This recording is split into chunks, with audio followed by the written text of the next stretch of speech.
সাবিনা নূরের সাথে সুপারস্টার শাকিব খানের তাণ্ডব সিনেমার শুটিং ভিডিও ইতিমধ্যে সামাজিক যোগাযোগ মাধ্যমে এত পরিমাণে ভাইরাল যে সোশ্যাল মিডিয়াতে ঢুকলেই তাণ্ডব সিনেমার বিভিন্ন শুটিং ভিডিও ক্লিপ চোখে পড়ছে প্রতিনিয়ত, যেগুলো নিয়ে শাকিব ভক্ত থেকে শুরু করে বাংলা সিনেমা প্রেমীরা বলছেন প্রায় 35 কোটি টাকা বাজেটের কোন সিনেমা রিলিজের আগেই সেটির শুটিং ভিডিও ভাইরাল হয়ে যাওয়া তাণ্ডবের শুটিং টিমের দুর্বলতার প্রমাণ।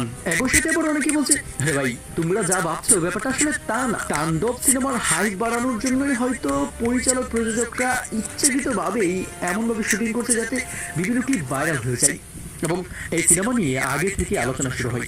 এখানে আরেকটা বিষয়, সিনেমা বিশ্লেষকরা বলছেন তাণ্ডব সিনেমার নায়িকা কে থাকবে সেটা তো অফিসিয়াল ভাবে প্রযোজনা প্রতিষ্ঠান কখনোই জানায়নি। এখন এই শুটিং ভিডিওগুলো ভাইরাল হওয়ার পর পাবলিক তো ইজিলি জেনে গিয়েছে যে সাবিনা নূর অফিসিয়াল ভাবে থাকছে তাণ্ডব সিনেমার নায়িকা হিসেবে।